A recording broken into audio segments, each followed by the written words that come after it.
ministry wife is a vocation without a job description. And let's be honest, sometimes it seems like ministry might be easier if we did have one.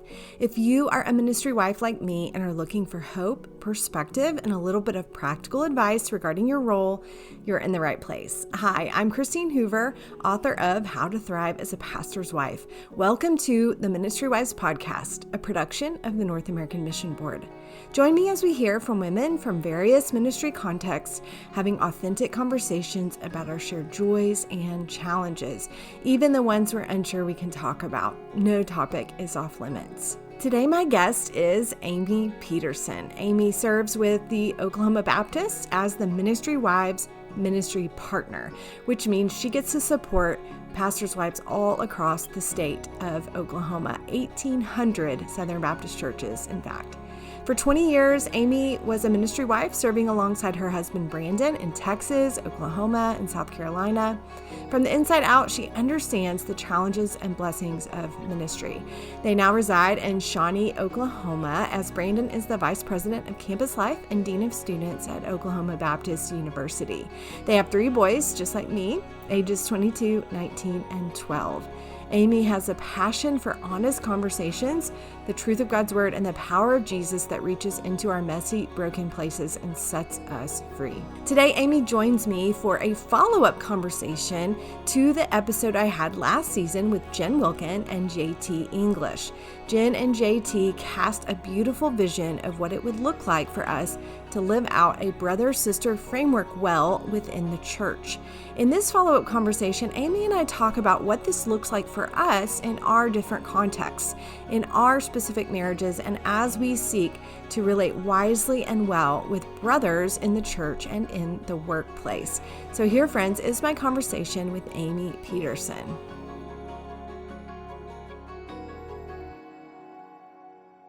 I'm so excited to welcome Amy Petersen to the Ministry Wives podcast. Hi, Amy. Hi, Christine. It's so good to be here. Thank you. Good to have you. I met you in Oklahoma maybe Yeah. 2 years ago when I got to come and speak to the Oklahoma Pastors' Wives, which I loved. There was a Yeah. lot of fun energy in that room. Oh my gosh, we have the best. And it is really my joy to walk alongside them as they serve in ministry here in Yeah. Oklahoma. Yeah. So tell us about your role, where you are, your family, all that. Yeah. So I live in Shawnee, Oklahoma, and I grew up in Oklahoma, and went to college in Shawnee and met my husband here. But he is the vice president of campus life and dean of students at Oklahoma Baptist University. And so we just moved here in July. But I also serve with the Oklahoma Baptist, which is our state convention. And my main only role is to come alongside ministry wives. And so my title officially is the ministry wife, ministry partner, but really it is just to come alongside all of our ministry wives. And we have about 1,800 Southern Baptist churches in the state of Oklahoma. And to just come alongside with them and love and support and encourage them, is their role is so varied across so many different contexts within our state. Uh-huh. But you've had experience as a ministry wife, right? Yeah, it was so funny. I was thinking back through the origin story of how this kind of all unfolded and how the Lord had it for me. But I remember telling a friend of mine after college, I was teaching and not dating anyone. And I said, I'm not going to marry a minister. It's not the life that I see for myself. And I'll love and serve people, but I'm just not going to marry a minister. Well, lo and behold, I fall in love with my to be husband. And he kind of was a game changer for me of what that life would look like, just because of his Mm. personality and his call and his mission to serve the Lord. And so we served in churches in 3 different states, and Oklahoma and Texas and South Carolina. Our longest was in South Carolina for about 13 years. And so for about 20 years, I was a ministry wife, and in different contexts and different roles. His call is not to be the lead pastor, but to really implement and come alongside the pastor and implement the vision, and strategize and accomplish what the pastor has in his heart to do. And so he served as singles minister and as a minister of education. I think there's different names for that now. And also the executive pastor for a church. So Mm. in different roles, serving alongside many women in large churches where there's multi staff. And Mhm. so being able to kind of hear other women's stories, but then also serve alongside them is both beautiful and can be challenging. So I'm just so grateful that the Lord has used that and is continuing to use that in Mhm. ways here in Oklahoma. That's so great. Well, I asked you to join me specifically to we're going to do a follow-up episode to the I Jen and love it. JT conversation that came out last season. Mhm. I really enjoyed that conversation with them, and I also realized, we have some opportunity to follow this up with some let's get into more of the weeds, more Mhm. of the specifics. So, listener, if you haven't listened to the Jen and JT episode, I would encourage you to go back and listen to that where they talk about working together in the church, and they do end up talking some about being friends Mhm. together. And so I loved that episode, Amy, because I think a lot of times the approach to this conversation of men and women in the church is all about what we need to be careful of. Yes. And I think that's wise and that's good. And we're going to talk about that some today. But they really kind of approached it from a different angle. Mhm. And I liked that because we Me too. don't often hear that angle of, hey, here's the vision of what could be. Mhm. And are we even talking about that? Are we even working toward that? And so they kind of cast this vision for us of brothers and sisters in the church working side by side for the mission of making disciples. Mhm.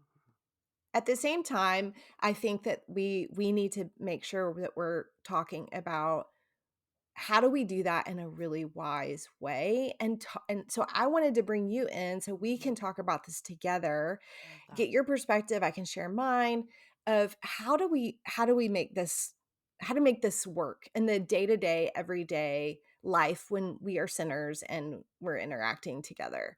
So, I'm wondering if you had any reflections listening to that episode. I did, and I'm so grateful that you brought this conversation to the table because I think it's very good one to have. What it did is it prompted me to have conversations, kind of follow-up conversations with my husband, as well as other conversation with ministry wives. We kind of began talking through this. So I think it's a very important conversation to have. And even though we may land in different places, I just think that we need to have it out there and continue this conversation. So I'm glad we're doing this again. So to be honest, I when I first listened to it, I really stopped within the first 15 minutes and just had to set it down because I I was taking what and I love Jen and I don't know JT, but I love and respect Jen so much. And so I just had to take a minute and I didn't revisit it until last week. And I've listened to it a number of times since then. And here's what it came down to me for me.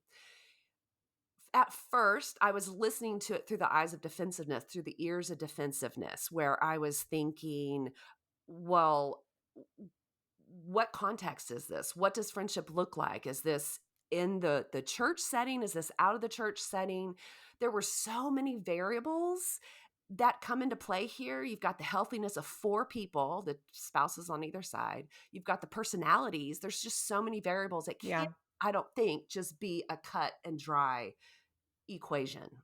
Yeah. And I think that's what I felt, and it's not necessarily what they said. I think it was just the ears in which I was hearing it from.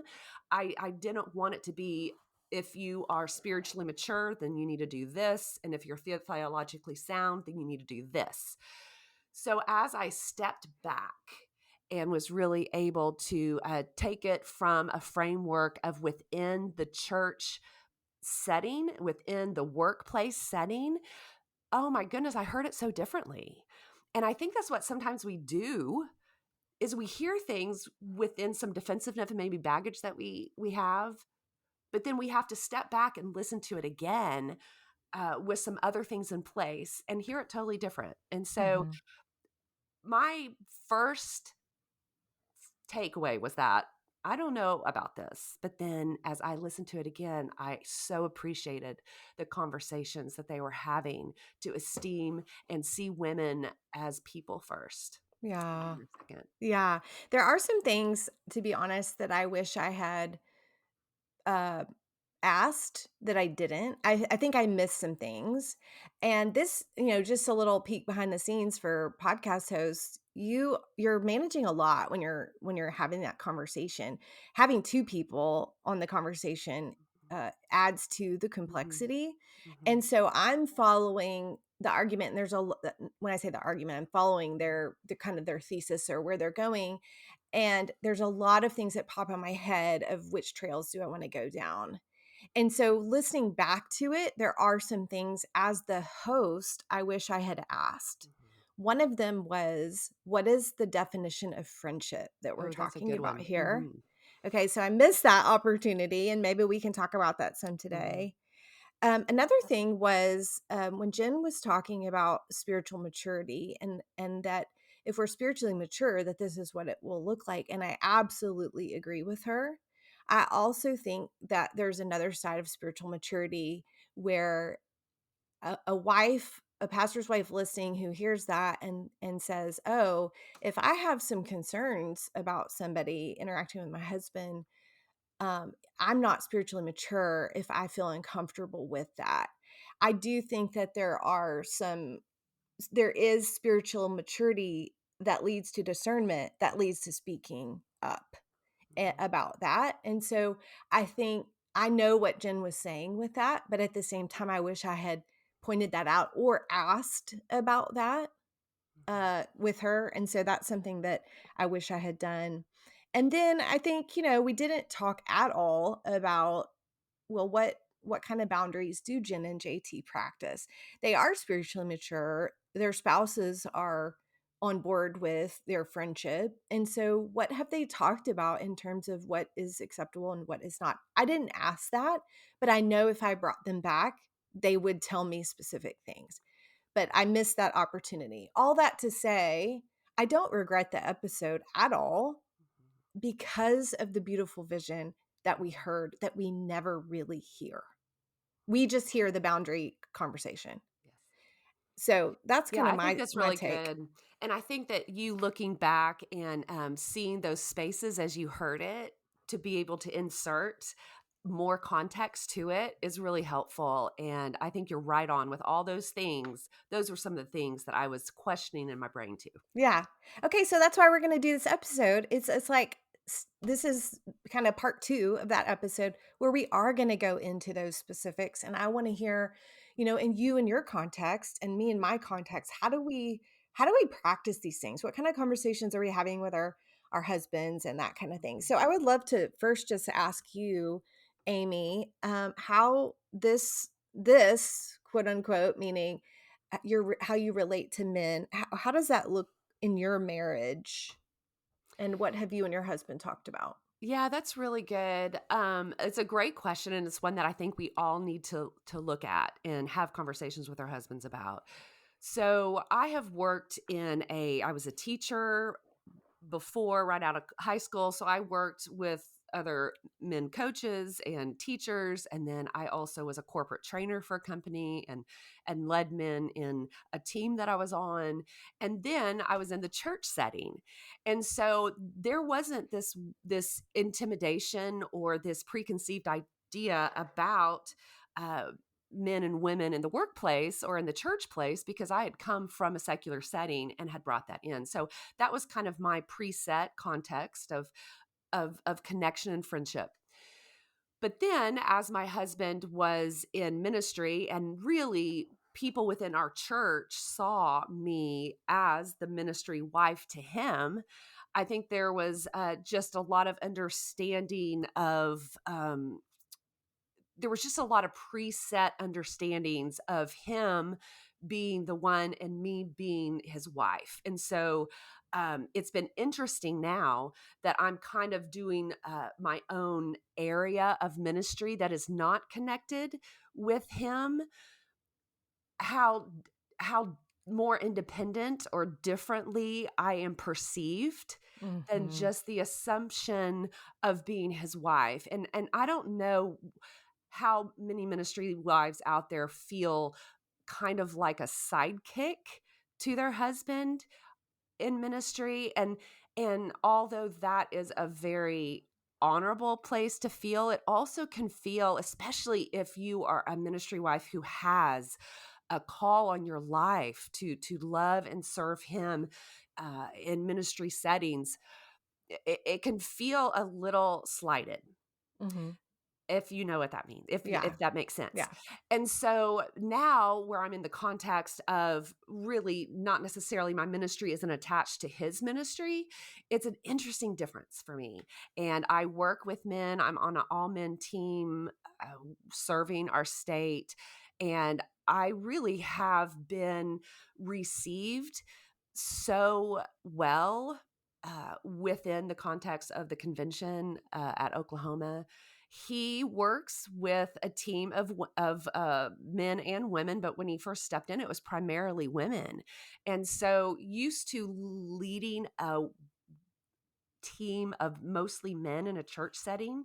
Now he's at a higher education university setting, and there's a lot more women in which is on his team. And so that's kind of the background of where we have come from in our roles and in our ministries and in our work.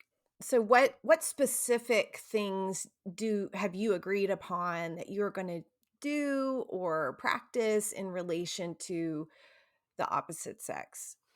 Yeah, that's great. That's a really great question, and one that we have talked about, and actually, because of this conversation, have revisited in talking about. And Mm. so, I think anything that can continue that dialogue with husbands and wives is so important to do, especially in the midst of a culture that is a little explosive to that. And so, we had some really great conversations, and what we have kind of defined within our marriage to do. And I think personality plays into this a lot. And so Mhm. personalities play in a lot of that.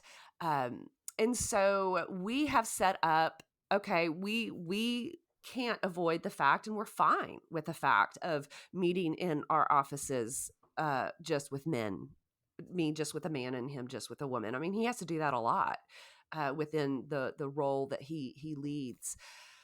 We have decided and determined not to get in a car alone with a woman, not or for him for with a woman and me with not to go on lunch or dinners out, just two with us opposite sex, opposite gender. We Those are just some of the benchmarks, and that's just for us. As I've talked to friends, particularly those outside of the ministry, they have different boundaries. Mhm. So I think that that is just really important to know the context of where you are and where your husband serves and where you serve, understanding kind of the dynamics of that, and building it, kind of customizing it to where you are and where your husband is and where you're serving. Yeah. What about you? What do you guys do? Well, I this is something that we also have had conversations about because we realized at one point we were interacting with another couple who had different boundaries and they were kind of Mm, infringing, I felt, onto where I felt comfortable, but we hadn't really talked necessarily about certain things. And mhm, so we'd always talked about, not riding in the car with the opposite sex alone, or we're not going to do lunches alone with the opposite sex, mhm, kind of what you said. But I think now the biggest issues that we see when people fall in this are texting or direct mm, messaging. I think our phones are that's a kind of a new horizon, and not that it's new, but the access and the feeling of intimacy that can come through texting or messaging. And so that's one of the things that we've had to kind of work through. My husband's not on social media, so he doesn't there's no direct messaging.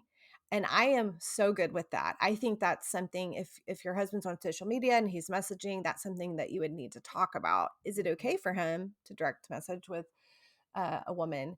But for us, we've determined that texting will obviously in a professional setting, we use Slack at our church. And so there's a different platform for messaging. And so I do message with men that I work with, but it's always about professional things. It's not just like, hey, what you do this weekend?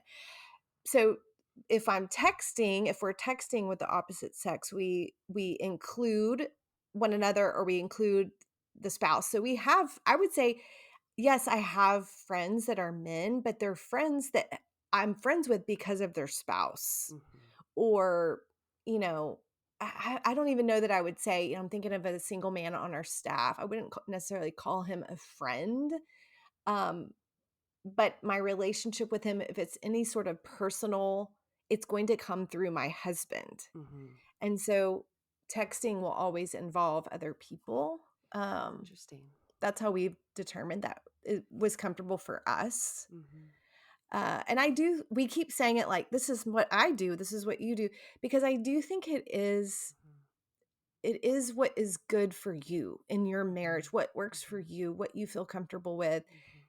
Personality is a big thing. Mhm. So, And yeah, baggage. I mean, if and there's baggage. historically, uh, hurt and wounds that has happened in your marriage or even from relationships that you've had outside, I mean, before, not outside your marriage, but relationships that you've had before you were married, that maybe you were, some trust issues. And so you may have father issues. I mean, there's just so many complexities Mhm. to this that the number one thing is to drive the conversation and create what you feel comfortable with your husband Yes, about. and to honor your spouse. You may not think you might think, "Oh, that's kinda silly, like, it's not a big deal." But if your spouse thinks it's a big deal, then we go with that, right? Mhm. So it is a Yeah, conversation.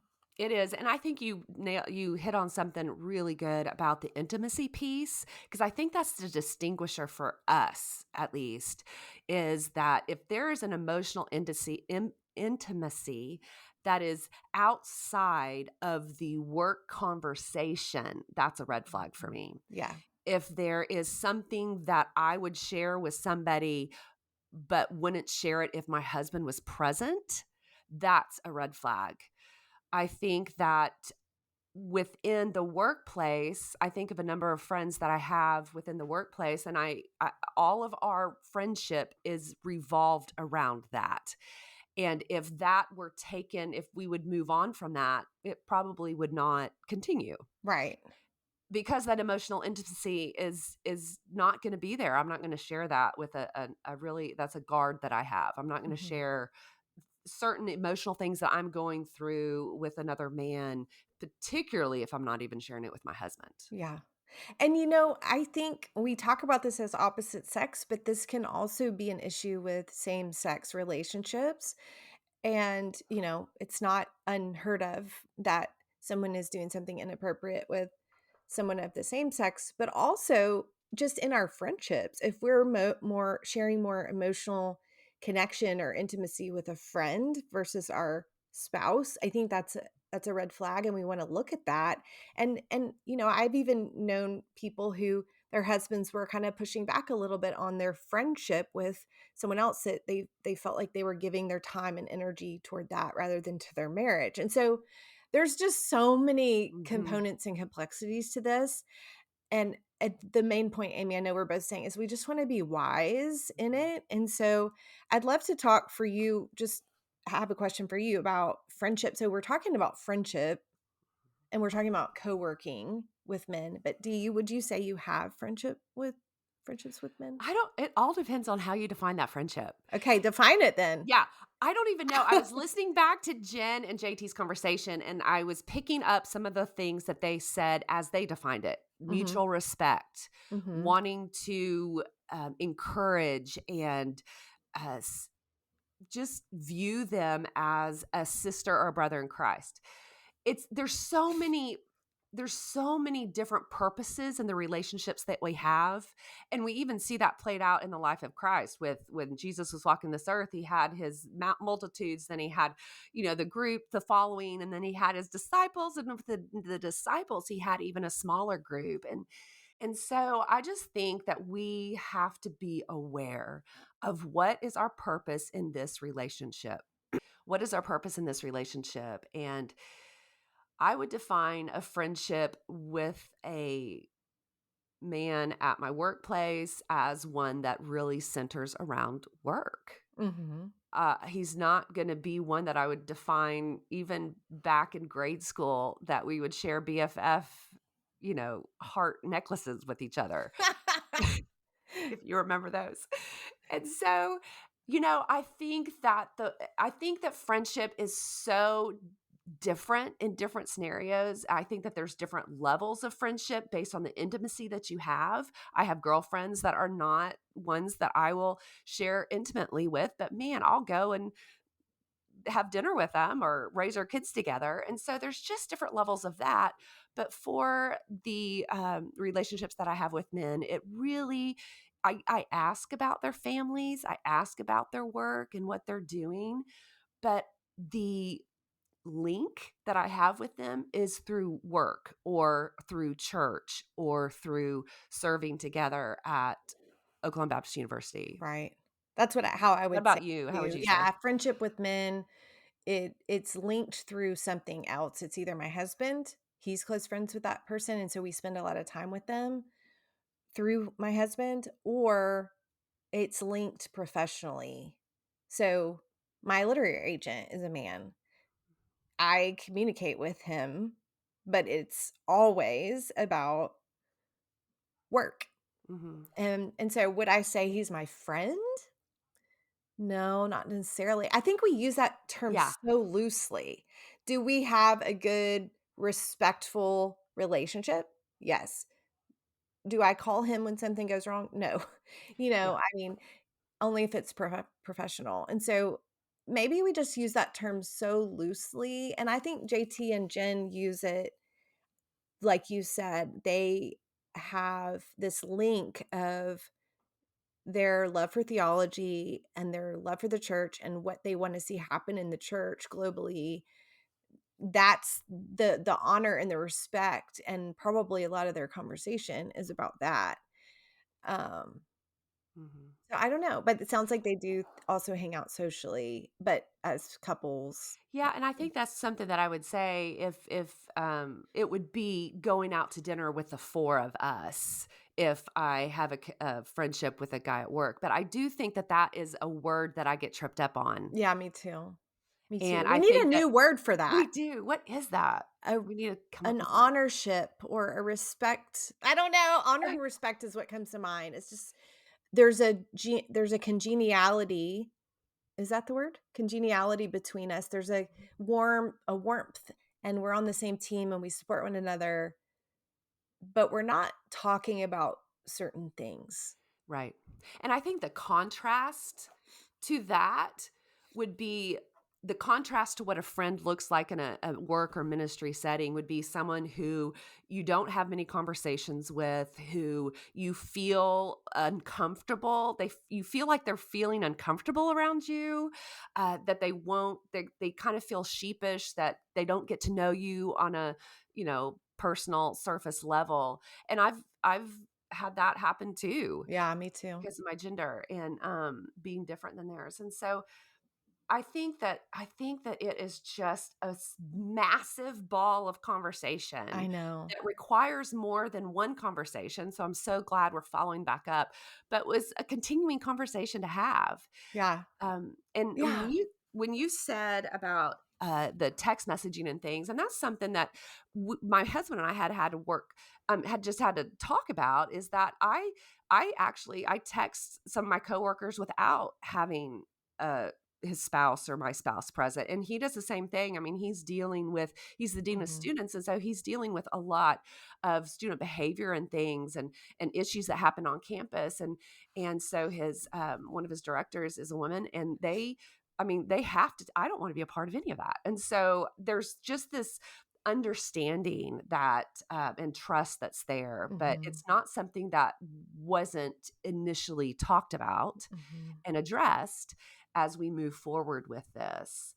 Yeah. Well, and I want to clarify, I don't those kinds of things he doesn't he doesn't include me. If there's like a Okay. church issue, but he also tries to take it to email, which is a more professional way of communicating.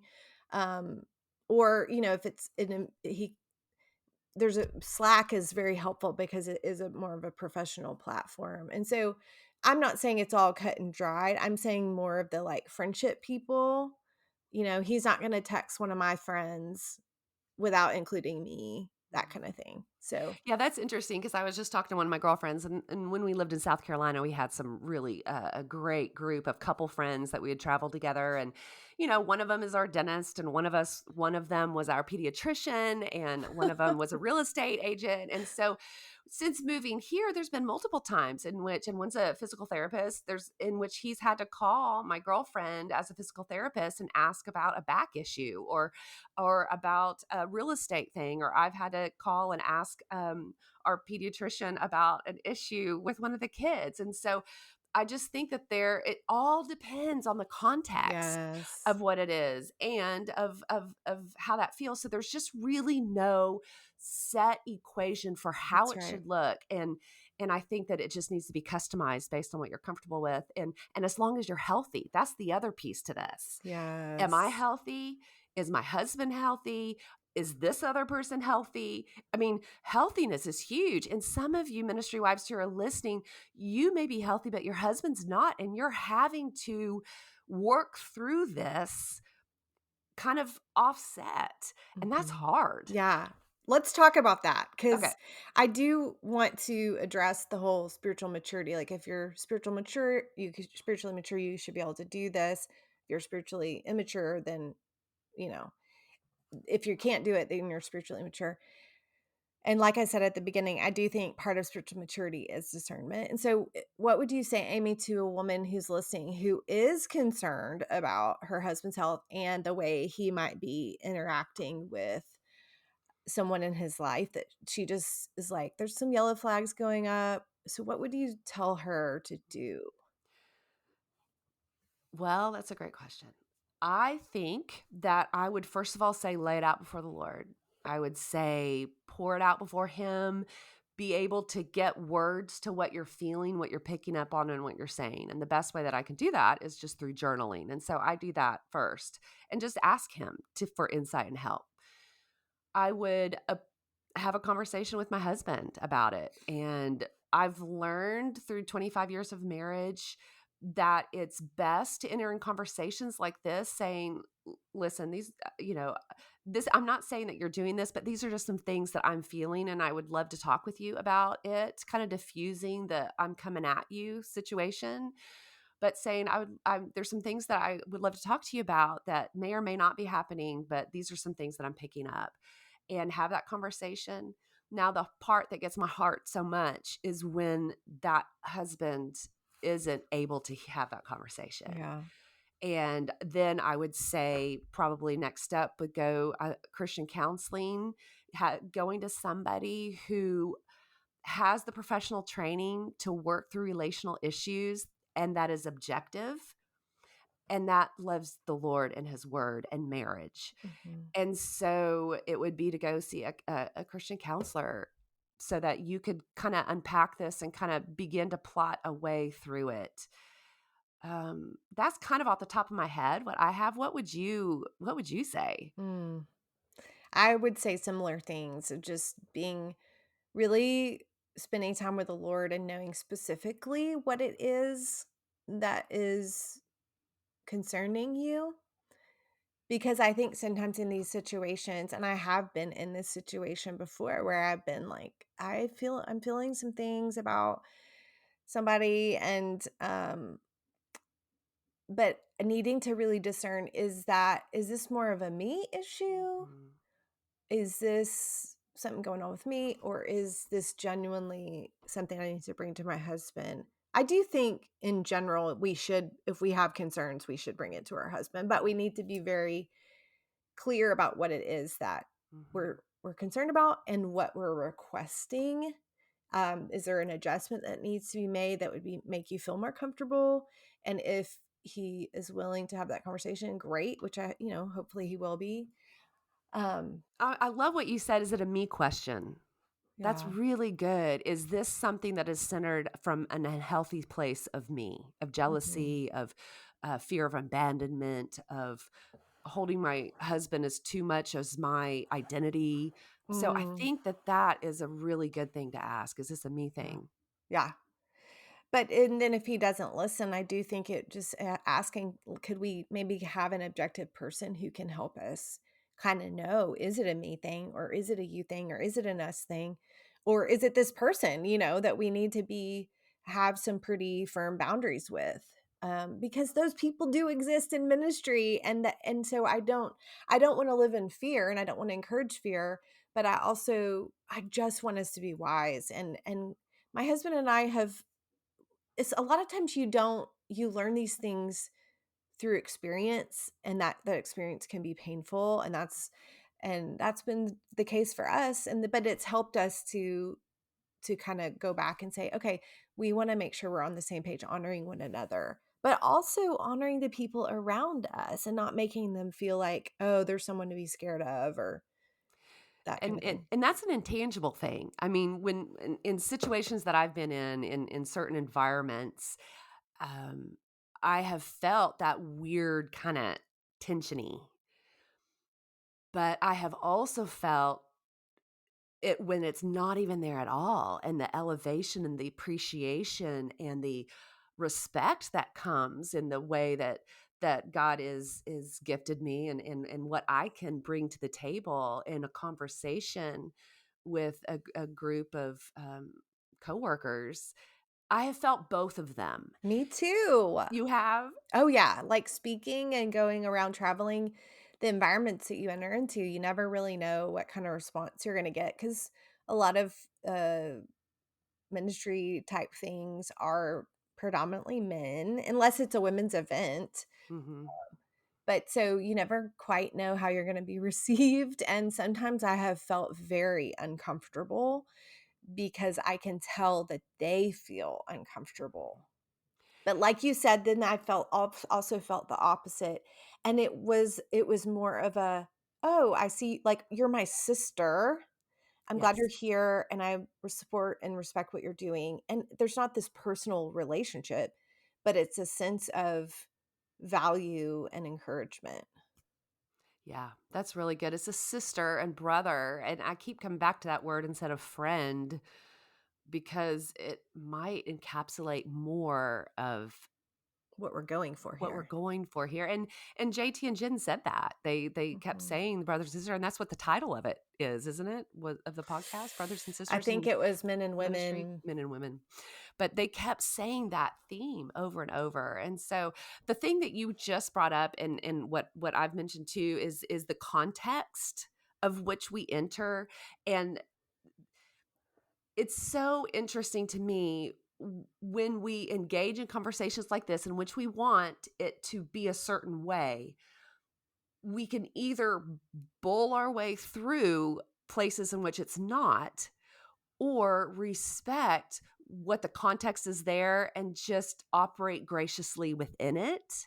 Yeah, and I think, just as I'm trying to think, how do we wrap this up? I think it's hard to wrap it up because we've kinda gone all over the place because we have to. This is a complex thing. It's based on personality, context, but all of us are seeking to be wise and to honor the Lord and honor one another in it.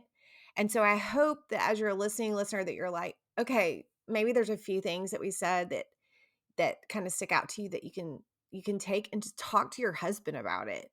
Talk to your ministry wife's friends about it. How do they do this? I don't want anything to be prescriptive, but I just want us to consider, what does it mean for me to be wise no matter what context I walk in? I'm going to be holy and I'm going to honor people. Yes. So, Because would you really, we can only control ourselves.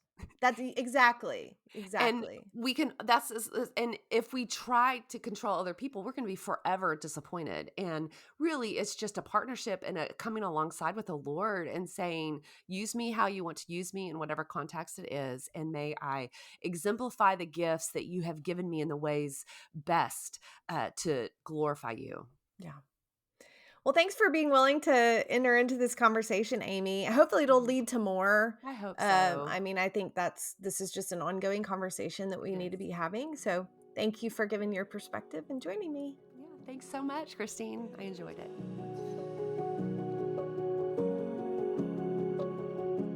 Thanks so much for listening to the Ministry Wives podcast, a production of the North American Mission Board. If you found this content helpful, please subscribe, rate, and review us on your podcast platform or share it with a friend. You can find this podcast and other helpful resources at ministrywivespodcast.com. Hi, my name is Catherine Renfro, and I serve as the National Director of Women's Evangelism at the North American Mission Board. Studies show that women make up 50 to 60% of any given church. Imagine the impact if women are mobilized to live on mission in the places where they live, work, and play for the sake of God's kingdom. For free resources to equip women to live out the gospel, check out the Women's Evangelism Hub at namevangelism.com/women.